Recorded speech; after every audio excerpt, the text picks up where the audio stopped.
That's great. Thank you very much indeed. So there is a chat function while we're running this session. Please do sign in to say where you are joining us from today and what your name is. So I'm very pleased to welcome those of you who are here today and those of you who are going to download this session later on. Today's GeogLive session, which has the theme of migration. So as you can see, we've got, I'm welcoming you. My name is Julia Tanner. I'm a member of the GeogLive team, and GeogLive is presented by the Early Years and Primary Phase Committee of the Geographical Association. After I finish speaking, we'll have Tess, who's going to talk about, she's the editor of Primary Geography. She's going to talk about the current edition and a couple of articles about migration that are highly relevant to today's session. And then I'm delighted we've got two guest presenters today. Well, first of all, we've got Tia Shah from the Migration Museum to speak to us about the fantastic work that they're doing. And then we've got a group from a school in Bradford, Our Lady and St Brendan, who are going to talk about their Year 3 Poland topic, which included some work on migration. Later on in the session, Sally Jenkinson, a member of the GeogLive team, is going to be talking about some of the children's books that are really relevant to this theme. And as always, the whole session is supported by the whole GeogLive team, many of whom are working away in the background, even if you can't see them. So thank you, rest of the team. We're running the chat the entire time. You're very welcome to ask questions or to make suggestions or comment on things while we go on, and we will try to pick those up at the end. So if I could just move on, Anthony. Right, so just to remind you, we are recording this GeogLive session today, and it will be on YouTube later today or tomorrow. So we would ask you please to keep your cameras off until we get to the Q&A, when you're very welcome to put it on. And we'd also ask you to mute, please, while we're doing the presentations. Please do interact with what's going on using the chat. You can see some people already are, that's great. So you can see there are various ways that you can contact us. As I say, GeogLive is part of the Early Years and Primary Geography GA committee. Thank you, Anthony. Okay, so as always, I'd just like to remind you that all our contributors today are sharing their work with you on the understanding that if you do choose to use it yourself, you will fully acknowledge the source. So please do remember that. We do keep copyright with ourselves and the individual contributors because of intellectual property rights. Thank you, Anthony. And just to remind you that we are now coming to the end of the National Festival of Fieldwork. The National Festival of Fieldwork takes place every year in the month of June.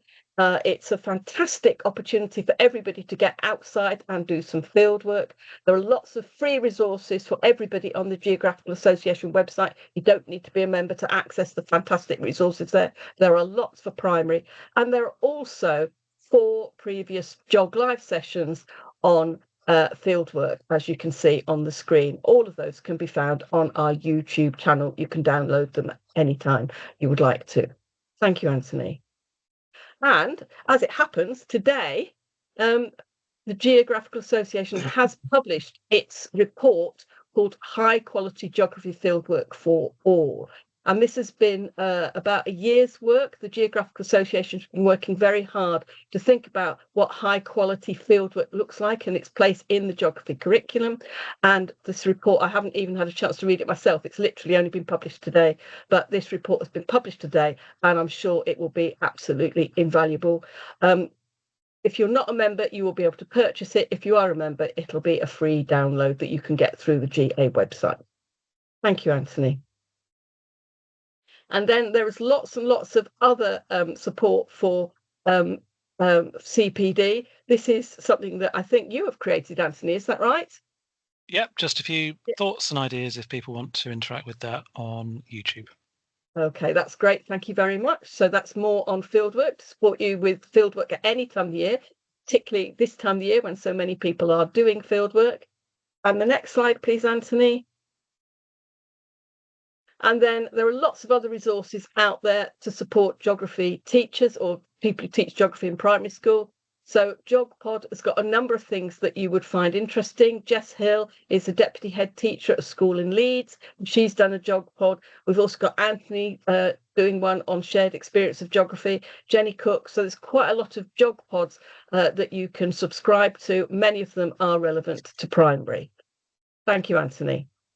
And then now I'm going to hand over to Tess, who is the editor of the Primary Geography Journal, talk about the one that, if you remember, will have landed on your doorstep within the last couple of weeks. Thank you, Tess. Lovely. Thank you so much, Julia. And yeah, really excited to be here today and to commend to you this latest issue of the Primary Geography Journal. It is an interesting focus on, we've got a focus on the citizen geographer, which may be a term that's not familiar to everybody, but I'm hopeful that it may become more familiar to people as time goes on. The notion, the concept's akin to the citizen scientist, contributing to knowledge, contributing to public knowledge, understanding of the world around us and so on. But the citizen geographer comes with an added spin. And that added spin is that citizen geographers find things out, but then they do something about it. So they actually make a difference. We're empowering them to be agents of change and to improve things and to think about their future worlds. So it's the articles in this journal are related to those ideas and thinking about how we develop agency in children's learning and engagement and relevance. So whether that being agents of change is about recognizing that their local area is very littered, they've got lots of litter and they've got a real rubbish problem in their area, and finding out about that, doing some research, doing an inquiry on it, and then encouraging the council to put in some more litter bins. And the article that's related to this is the Becoming Plastic Champions, where the children noticed that the local area was was covered in rubbish, and they wanted to find out what people thought about it. They took that, they analysed all the data that they'd collected. They took it to their local MP, and their MP then invited them to the House of Commons. They were able to reduce the litter in their local area. They encouraged the council to get bins to put into them, and so on and so forth. Lots of things that I think we do as inquiries with children, but it's thinking about how do we take it to that next stage? How do we then think about how we improve our local area, and how do we make our futures better for young people? There's another article on a group of children in a school working with local architects and designing with them buildings and localities to consider how to make their local area more sustainable. A really rich piece of work that they did, and they came up again with outcomes that they could then use and that they could see that they were making a difference. It's all of the articles really are about real change for real life. And then there are lots of different ones looking at young children's geographies as well, and everyday geographies. So there's also, we've got an excellent article as well on the kind of curriculum that doesn't do such a good job of empowering citizen geographers, because of various geographies that are actually banned, being difficult and controversial issues, and such as, and very, very timely here, such as migration and local migration and the issue with that. Homelessness is another example, and even sort of mucky stuff like sewage. I mean, what a wonderful thing to do an inquiry and a topic on, but we don't tend to do that. So there's a really interesting article on what we don't cover enough. So the issue really thinks about young people's geographies, everyday geographies, what's relevant and engaging to the children, and how to share their voices with others and really make themselves heard, feel as though someone is listening and that they have got a role to play. So there's lots of interest, there's lots of relevance and importance there. And we'd love your feedback on it. So we'd always love to hear what you think about it, how you've used some of these articles, and so on. And this article, this issue can be downloaded, as all the previous ones can be, as Julia said, freely by members, or it can be purchased on the GA website under the Primary Geography Journal, and all the details are there. So that's the latest edition. Anthony, could you go on to the next slide, please? Thank you.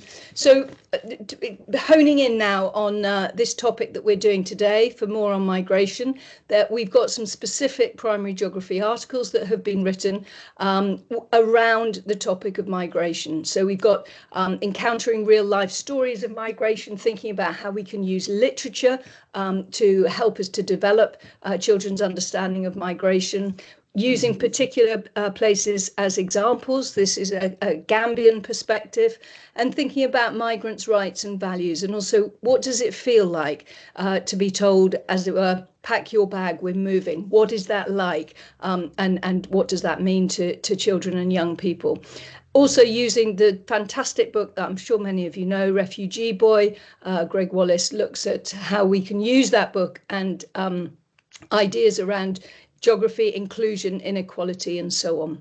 So lots of links and ideas there that I think will be useful, and do please refer to those. You can go on to the link is there for the journals, and you can search for those topics and look them up. So yes, I commend those to you and our latest edition. Thank you.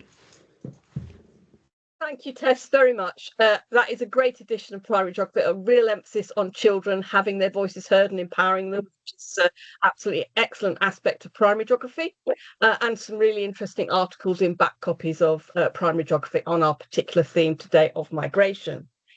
So we've got this theme, migration, which somebody asked me the other day, well, where does that fit into the national curriculum, the primary national curriculum? Well, I would say two aspects. First of all, in terms of settlements, how settlements grow and change, and as people move locally, nationally, and internationally, and of course that's historical as well as contemporary. So the image I've got there is a very famous picture, Ford Madox Brown, and it's called The Last of England. And what it shows is a couple and their baby leaving England. It was painted in 1855. They were leaving for a new life in Australia at a time when Australia, of course, was a completely unknown place to most people here.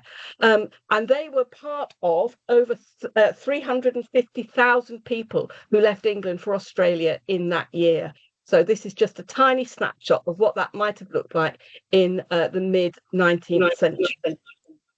Also, of course, migration is part of economic activity. The world throughout history, but especially now, people and goods move around nationally, internationally, and locally, and people are often involved in those movements. So migration, of course, has existed throughout humankind's history. People have always been moving from place to place, sometimes locally, sometimes long distances. That might be moving around the corner to live in a better house. It might be moving to the city to find work. It might be moving halfway around the world to find in the hope of a better life, as the people in the image in front of you. People are often seeking better opportunities for themselves and their children. And of course, many huge migrations have been actively encouraged. I mean, we've only got to think of the Windrush migration here, or we can think of Canada, which in the late 19th century was very actively encouraging migration to people the land. So there are lots and lots of links here between the geography of migration and, of course, the history of migration.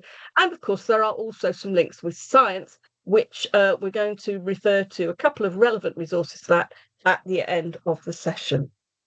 So there are some GeogLives which deal with other places. If we could go on to the next slide, please, Anthony. There we are. So you can see we've had a couple of GeogLives on teaching places, and we've also looked at weather and climate and rivers. And of course, whenever we do a topic, we always consider the physical and human geographic aspects of anything. So all of these are linked in some way to our theme for today. So moving on, Anthony, I'm thrilled today that we have Tia Shah from the Migration Museum, who has come today to just introduce to us at some of the many wonders of the Migration Museum. So if I can pass over to you, Tia, and if you ask Anthony, he will do the slides as you require them changed. Thank you very much. Thank you so much, Julia, for that introduction. Hi, everyone. I'm Tia. I'm the Learning Manager at the Migration Museum. And I'm going to be talking to you a little bit today about how we teach about migration and the lessons from our kind of over a decade's worth of experience of the Migration Museum Learning Programme. So next slide, please. Very briefly, in about 15 minutes, I'm going to give you a bit of an introduction to our work. If you don't know who we are, I'm going to be talking about our learning pedagogy, why you should teach migration, and highlighting some practical tools that we use in our sessions that you can also use in your classrooms to talk about migration. Next slide, please. Lovely. So if you don't know who we are, you haven't heard of us, we are creating a national museum to explore the central role of migration in Britain's story. And we're the only permanent museum in the UK dedicated to telling stories of migration. Next slide, please. And we have a vision, which is to have a society that owns and feels connected to our shared migration story as an essential part of British history. And that vision is really important to us. So not separating some people who are connected to migration from others, but actually seeing migration as something that connects absolutely everyone in the UK and can really be something that we're proud of rather than something that divides us. Next slide, please. So if you haven't had the pleasure of visiting the Migration Museum, these are just a few images of the museum. So these are all from different exhibitions. As you can see just from these few images, it's probably a little bit different to what you might have been expecting. We are not a museum that has a big collection of objects. We don't actually have a collection of objects. What we have instead is a collection of stories. So we collect and share stories of migration, and we do that in really interesting and interactive ways. So you can see in lots of these different exhibitions, you can see a barbershop up in the top corner, a Chinese takeaway, some students looking at stories of emigration with the Raja quilt, and then a student filling in their own personal story of migration. And our aim is always to approach migration in a way that's really creative, can be quite playful, very immersive, and also gives lots of space for reflection and connecting with your own history and your own identity as well. Next slide, please. And this is our learning approach. So we're quite different as a museum, and our learning programme is also quite different and reflects that. So these are our 5 pillars of our learning programme. The first one is we are story-led. So like I mentioned, we have a collection of about 7,000 stories, and we approach migration not through kind of facts and figures, which we know turns off empathy, and it's not a particularly effective way of talking about migration. But actually we approach the topic through personal stories of migration that allow absolutely everyone to connect to the topic. And that's both in our exhibitions, but also in our learning work with students as well. Our second, back to the previous slide, thank you. Our next pillar is we build connections. So a really important part of our learning work, which also makes us quite different, is that we really focus on getting every single student in that room to find their connection to migration. And this really underpins the work that we do. So it's not just about teaching students about the history of migration or how we're connected globally, but it's about seeing how their own story, their family story fits into this narrative of migration, and how even if they haven't migrated themselves, their parents haven't migrated, they still have connections through the food that they eat, the clothes that they wear, the cities that they live in, and the friends that they have to this topic. Our third pillar is we're discursive. So our sessions usually are in a circle format and are based around conversation. So we don't see ourselves as experts in migration. What we are is expert facilitators, and we really value the lived experience and knowledge of the students that come to us. So we really create a safe space where students can talk about migration, ask difficult questions, and we can uncover those answers together. Our fourth pillar, which is kind of tied to the previous one, is we're reflective.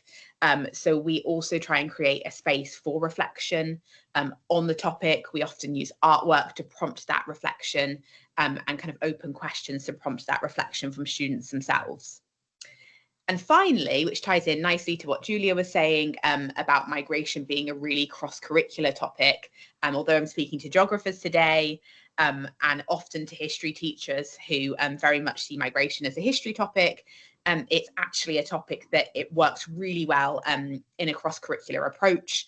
It fits into lots of different parts of the curriculum and can also be used really effectively to talk about identity and belonging, and also to get to know your students as well. Next slide, please. And the reason we do all of this, so our learning approach is really so that we can humanize migration and really put the human story at the heart of migration, which is often what's lost in politics and in on the news. We try and build empathy. Again, this is something that is often lost in the narrative around migration, and we support critical thinking development in the students that we work with. Next slide, please. And I'm now going to talk about a few different tools that we use that you can then use in your classroom. The first thing that we always do with our sessions, which we think is really fundamental and really important, is to set out the language that we use around migration. So that's things like being able to tell the difference between immigration and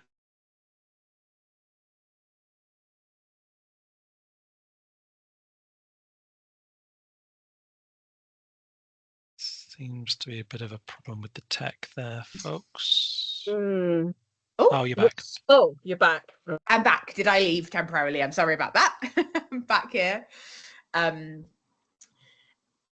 a really kind of good example of this is that often when we'll ask students and children, especially in primary school, but also in secondary school, what the word immigration means, typically the response is that's illegal, someone arriving illegally in a country. So it's really, really important to get a good understanding of what these words actually mean from the beginning. And it will also allow you to see what preconceptions or misconceptions students are coming into the session with, and also where their understanding of migration is at, especially as this is influenced by the family that's around them, the environment they're in. Next slide, please. Lovely. And our next tool that we use a lot is our migration story discs. So we have about 7,000 of these, as I've mentioned. These colourful discs all have different prompts on them. So the prompts are, I migrated here, one of my parents or grandparents migrated here, one of my ancestors migrated here, I know someone who emigrated from here, or there are no known links to migration in my family, to my knowledge. And these are a really powerful way of, just in a few lines, finding out someone's migration story, prompting a conversation around migration, and uncovering a lot about your students in the process. Next slide, please. So these are, I just wanted to share a few examples here of story discs that have been filled out. So on the left, we have, my grandparents migrated from Poland for a better life. They changed their name to Robinson to make it sound British. You can just see from this story disc, that's a really common experience of changing, whether it's a surname or whether it's taking a nickname because it's easier for people to pronounce. That's something that is quite a common experience, not just across the UK, but also across the world. And then a really lovely one from Trinity. I'm not sure how old she is, but I really love this one. She wrote, my auntie emigrated from London to America for her taekwondo career, also to have children and teach them taekwondo. So again, for quite a young child, that kind of showing their understanding of migration and someone emigrating for those job opportunities. Next slide, please. And then last two, these are two of my favorites as well. So on the left, we have, at the age of 8, came to England, unable to speak English. 32 years later, became the first female Muslim head teacher of a secondary school. What a great opportunity. So really powerful story, and a really lovely story just to have. And again, having a whole snapshot of someone's story in just a few lines. And then this one I just love. 3 lines is really all you need for this migration story, which is I came, I fell in love, I stayed. Next slide, please. So we use these story discs a lot in the museum itself, but we also have a resource pack, which will be shared with you later, where you can use these in your classroom. And these have been used really effectively in lots of different subjects, but also as an introduction. So some teachers will use these at the beginning of the year to get to know their students and get to know their backgrounds and where they're connected to. But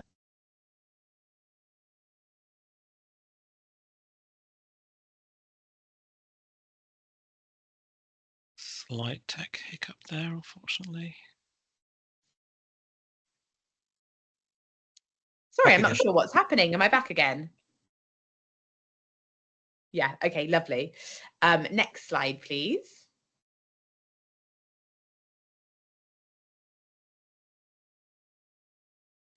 And then these are 2 more examples.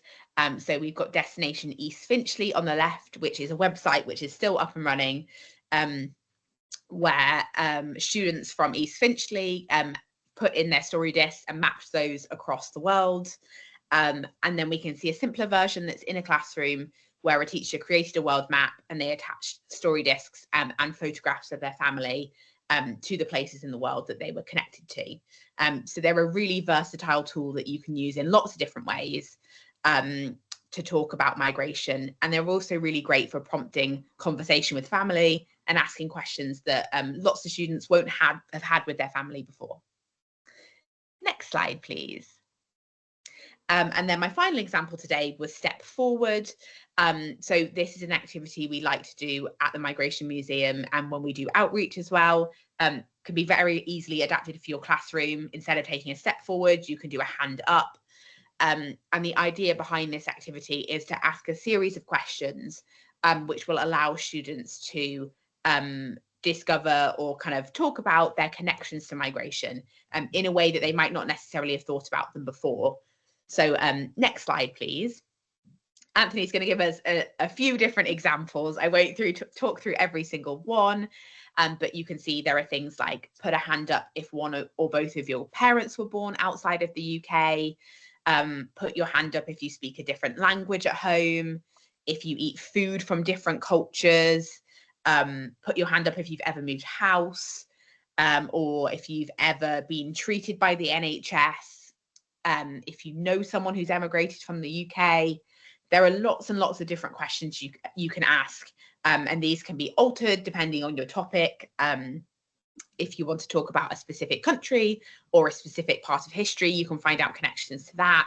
But it's a really great way of getting your students to open up, to talk about migration, discover stuff that sorry, you didn't know about your students, but also find out those connections to migration that aren't always very obvious to us. So by the end of doing this activity, every single student will have taken steps forward. We've never had a session where someone hasn't taken any steps, because you can see there's a wide variety of experiences and questions. And you can then kind of visibly see how you're all connected to the topic of migration. And next and final slide, I think.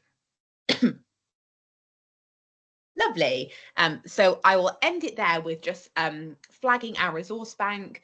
So our resource bank has lots of different activities and resources that we've created at the Migration Museum, but also from other organisations which we have kind of vetted and know are great resources to talk about migration. And you can search that by subject or by key stage as well. And also just to end by saying, if you want to book any outreach or to visit the museum, or if you want advice, that's my email. Please feel very free to use it. So thank you so much. I will pass back over. It's just fantastic, Tia. Thank you so much. That's a brilliant introduction to the museum, which I know has a whole range of brilliant resources. And you've also given everybody some ideas they can immediately pick up and try. So that is, in 15 minutes, that is a masterclass in how to do that. Thank you so much. It's absolutely brilliant. And I'm very pleased now to be handing over to my colleagues at Our Lady in St Brendan's School in Bradford, who have done some lovely work on migration in Year 3, very carefully crafted to the particular community. So I think the head teacher, Sarah, is going to start by explaining why this was a good topic for this school. Handing over to you, Sarah. Hello everyone. Thank you for inviting us along. I'm Sarah Delaney, the head teacher at Our Lady in St Brendan's, and we're delighted to share our learning journey with you today on Year 3 migration. We're incredibly lucky to have the legendary Julia Tanner on our doorstep. So when I reached out to her as a new head trying to improve the quality of geography at our school, she was thrilled to help and hold our hand as we give our children the set of keys to unlock their world as inquisitive geographers. Julia inspired me as a trainee teacher back in 1997 when teachers were trained to be subject specialists in all areas. Her infectious enthusiasm for getting it right in primary school lives in me for the benefit of the children of Bradford. So as a Catholic school, we are the stewards of God's creation. So we want the children to know that the sustainability of our planet is their responsibility. We want them to learn that we are brothers and sisters as we respect the diverse communities of the world together. Julia helped us to show how provocative our local area is, with the Year 4 trip to our local beck being the best trip ever that they'd ever been on, even though it's only a 20-minute walk away from school. And so to expand their personal geographies in this way is crucial for them to become inquisitive explorers and our protectors of the future. That class were actually appalled at the litter spoiling the place of beauty and have lobbied our local MP to demand a clean-up operation. So I'm confident that our geography curriculum now ticks all the DFE boxes, but more importantly helps us to create passionate, excited little geographers, eager to explore and understand, hungry to preserve the beauty of creation and discover their limitless possibilities in the world in which we live. So I'm also very blessed as a head teacher to work with these incredible colleagues, outstanding HLTAs who are dedicated to providing that education for the children who they love. These professionals understand the difficulties the children face in this area of high deprivation and social struggle. So they provide an oasis of safety, gently piecing the children together so they are empowered with hope for tomorrow in a world beyond this suffering and anxiety.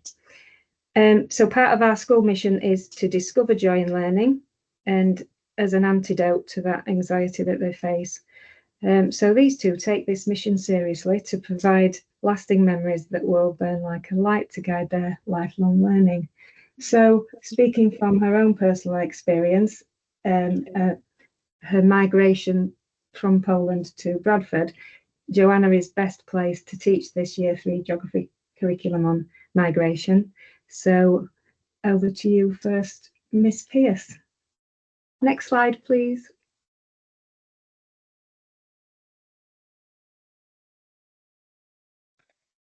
So just to add on to Mrs. Delaney's words, I'm just going to give you some more context around our school. So our school is Our Lady in St Brendan's Catholic School. We are located in a deprived area of Bradford, and like all schools, we just want the best experience for our children. In our school, we have 196 pupils, of which 49 are white British and 51 are EAL. As a school, we have a demographic of 23% Polish, and the current Year 3 cohort comprises of 23% of children with Polish origin, which is why we thought this topic would be brilliant for them. Due to the deprivation around our school, we want to ensure our children get the chance to look at other places all around the world. Alongside our geography, we run Lifter, which allows children to go around the world and see countries they will never get the opportunity to visit during their childhood. We hope our geography inspires these children to discover the wonders of our world. Our curriculum is designed for inclusion of all cultures and demographics, which we hope is delivered in our learning. Next slide, please. Yes, as Sarah mentioned, well, I'm from Poland, so this topic was a very like I had a real emotional connection with the topic. So when I was teaching the children, and as Brianna mentioned, 23% of our Year 3 children are from Poland. We also have few children from the other countries like Spain and Latvia, which all this brought into wider conversation during this topic. So now we are going to look at the learning map of our curriculum design. So as Sarah mentioned before, with the help of our lovely Julia Tanner, we designed a learning map which builds on the previous learning in geography about the location. So as you can see in Year 1, in reception, children start to explore their locality in the classroom and the outdoor space by using the soft play or classroom furniture to go to explore their vocabulary, to go under the table, around the cone, next to the chair, or they use toy buildings, cars and blocks to make a map of the classroom or school or their homes. Then in Year 1, they expand their personal geography by learning about the capital city of London and how they would get there. In Year 2, they learn about the features of the local area and they walk down to the Leeds-Liverpool canal. And in Year 3, in the last term, they used maps to locate the city of Bradford in West Yorkshire. We also include in our learning maps the language of the lesson, which builds progressively and as they look at the capital city of Poland. And each week, children answer geographical questions based on where are we in Europe. So, and when we looked at where our city of Bradford is located in Europe, we used a digital map to identify Bradford on a map of Europe. Then we looked at the location of Poland in Europe and Bradford's relation to the other countries in Europe. This gave the children the opportunity to look at different locations and help them to understand how big and interesting our planet is. It's not just this one place, the school, the home. It's just it's a bigger and wider space in play space. And as we have many children from our year 3 that have families from different cities or countries, this helped them also to learn about these places and celebrate their diversity as well as respect different cultures. When we looked at what is it like to live in Poland, children compared, we were comparing the different food, lifestyles, landscapes, etc. Between Bradford and Poland.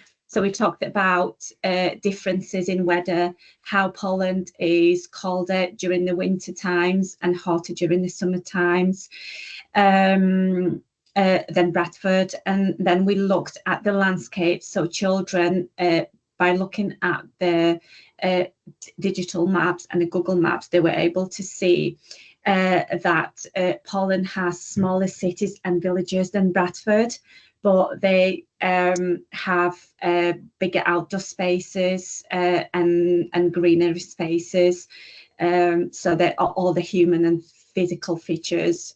And this was a really good lesson, as was mainly led by Polish children. who were very excited to share their experience from the visits to Poland and share the knowledge of the Polish culture with their peers. And then when we looked on why do people visit Poland, and also in this lesson there was loads of sharing between the children, but I will talk about this a little bit more later on in the slides. And the last one was why do people move to Bradford? And in this lesson, children conducted the first hand geographical research from the migrants from Poland to the UK. Next slide, please.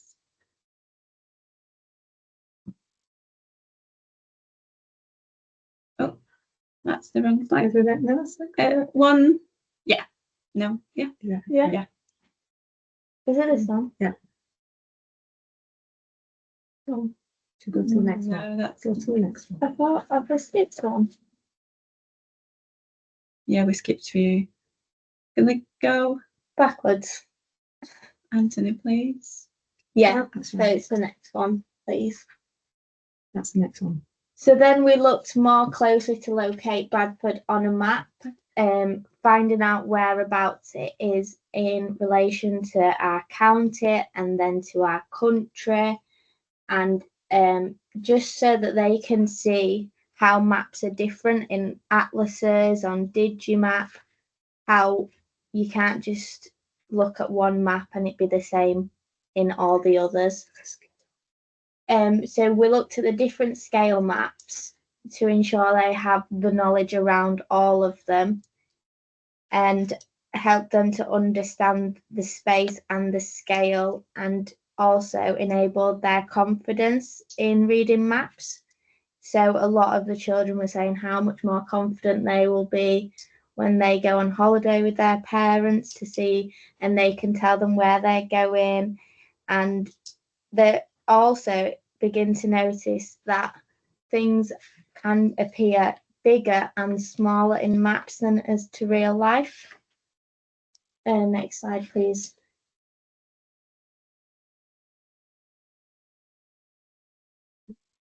So yeah, that explains the importance of the location. Should we go to the next slide? Yeah. So yes, so this is the slide that presents the questions that we asked children midway through the topic to understand that if they retrieve the knowledge. So 5 simple questions. Where's Bradford located? What is a nearby city of Bradford? What do maps help us find? Why is it important to know where Bradford is? Why did people settle in Bradford? So very simple 5 questions just to see if the children retrieved the knowledge from the learning. Next slide, please.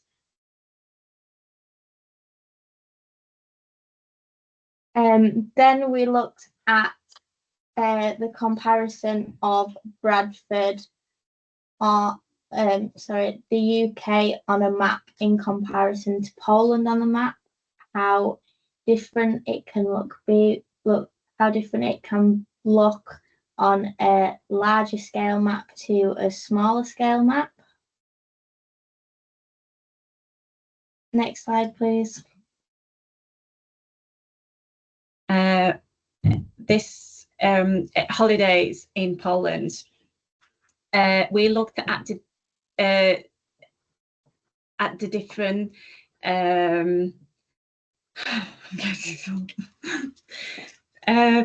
so with the children, we looked at the different reasons why we would like to visit Bradford and Poland. For Bradford, children mainly said that they like the history and the heritage. For holiday, for holidays in Poland, when the migrants go for holiday to Poland, it's mainly because they want to visit their relatives, spend the times with their family and their childhood holiday destinations. And Polish children also shared about their visits to Warszawa, which is Warsaw, a capital of Poland, and Kraków. And what was really interesting, the one child said to me that Kraków looks like something from a fairy tale, and this led to a wider discussion about a club hall of Kraków, which is called Sukiennica. And then we looked, actually, you've got this picture on your first slide. When you go to the first slide, we've got the picture of this building that that child was talking about on the first slide. And we looked at this building and we explained that is the city's most famous monument, and from 1978 has been listed as a UNESCO World Heritage Site. So people love visiting Poland to see all the old castles, colourful buildings, lovely town squares. In winter, because we've got loads of snow, they go skiing or sledging, and Poland has lots of lakes and forests which where families go for camping and hiking and camping. So next slide, please.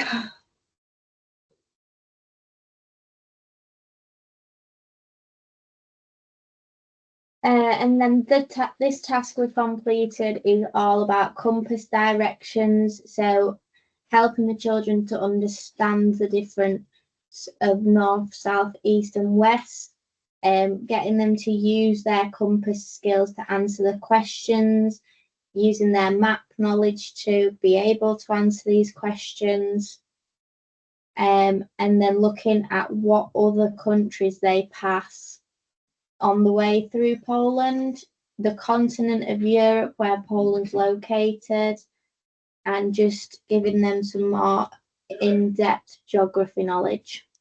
Next slide, please. Learning tasks. So we do start every lesson with the retrieval questions, and this helps children to retrieve the knowledge from the previous lesson, from previous term and a year.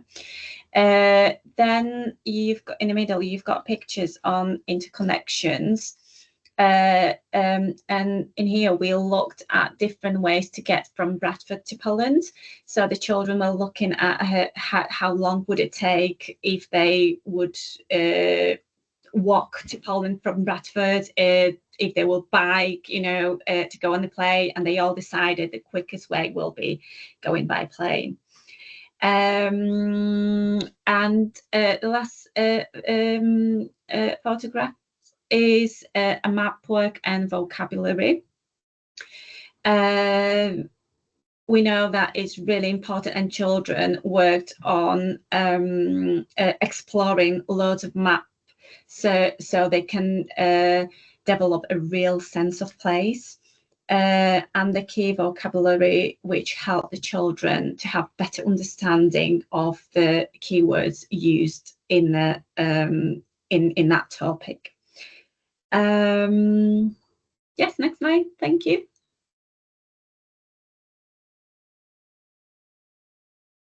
And then as a homework task, we sent a questionnaire home for the children to ask their parents to find out a little bit more about why they chose to migrate to Bradford from Poland, what their favourite thing about is, would they still live in Bradford if they had the choice to, or would they move back to Poland, and thinking about all their friends and family who have migrated. And a lot of the pupils enjoyed this activity because it enabled them to find out more about their families past and where they've come from, and it also helped them to understand more about why they migrated here.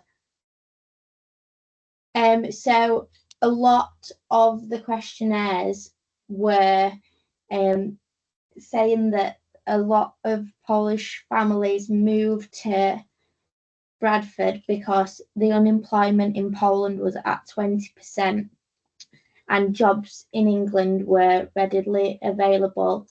And a lot of students, when they were at university, used to come to England for summer work, and then a lot of the families then stayed. Yeah, next slide, please, Anthony. And on this last slide, we have some examples of children's work.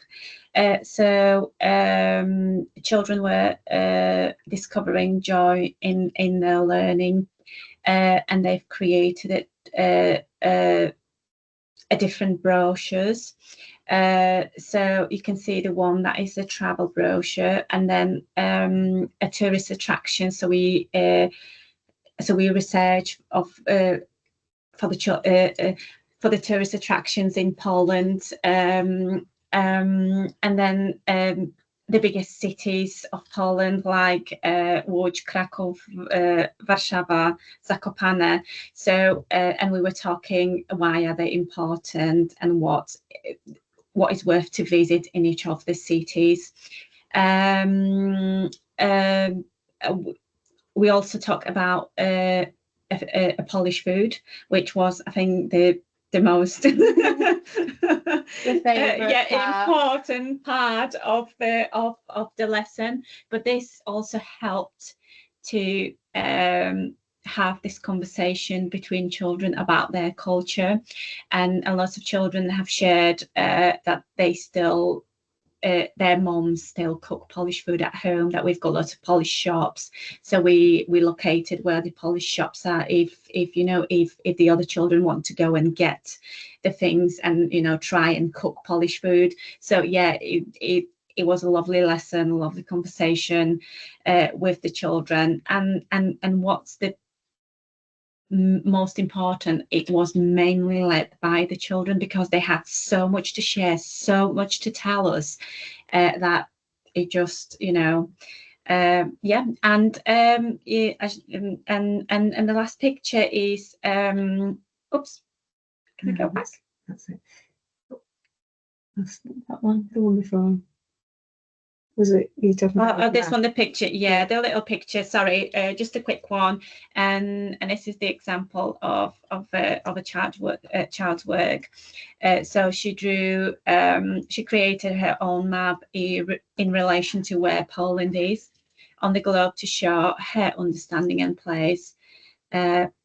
So thank you. Next slide.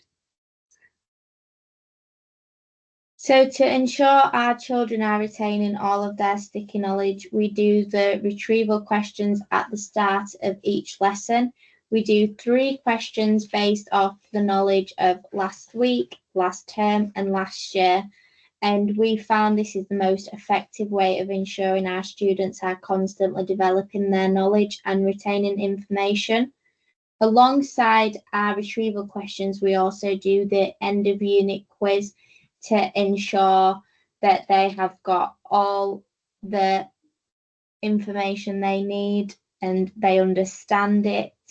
And then it also allows us to fill in any gaps that they don't.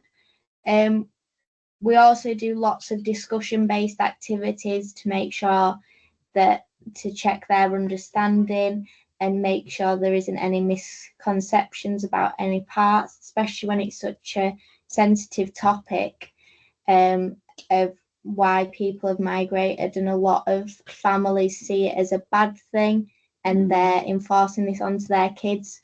So it is a sensitive topic and we have to be mindful of that.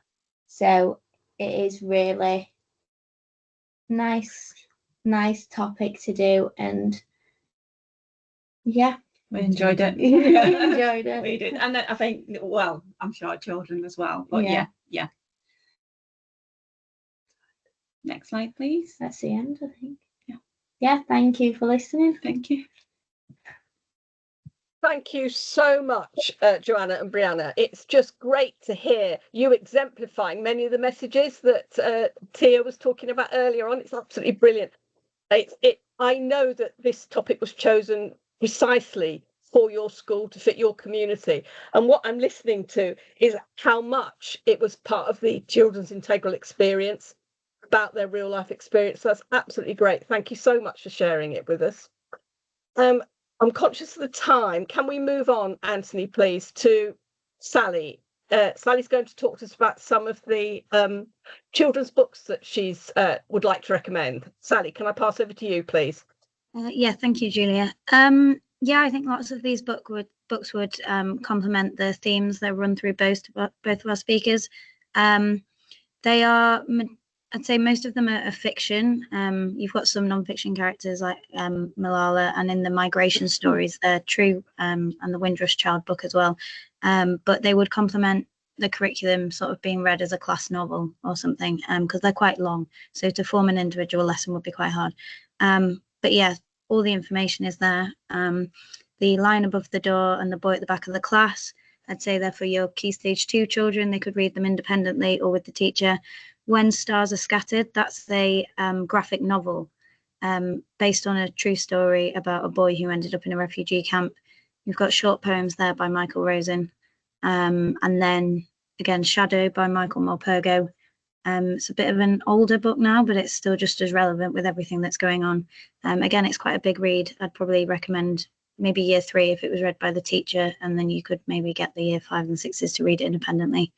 And then on the next slide, there's been a lot of talk about human migration, but just there are animal migration links as well. So if you're doing a topic about climate or latitude and seasons and things like that, then there are a few books there that might complement that, whether you do it in science or anything. Next slide, please, Anthony. Thank you so much, Sally. It's great that you put those together for us. Really appreciate that. There are some brilliant migration resources out there that you might all want to use. As you can see, there's some on this slide, and on the next couple of slides, if we could just move on, Anthony, we've got migration as a cross-curricular theme, and of course there's lots of links to history, as we've already said, and plenty to what's going on in the news and the world today. And also, of course, there are strong links with animal migration, so you can see there's some resources there that you might be interested in. If we could just move on to the next slide. Thank you very much. So this is our last slide, just to tell you that the geographical annual conference will take place in Sheffield next year, the 8th to 10th of April. There's already a call for papers up. So if you'd like to present a workshop or a lecture or one of the things that's in between, because there's quite a lot of things in between at GA conference, then please do find out about how you can do that on the GA website.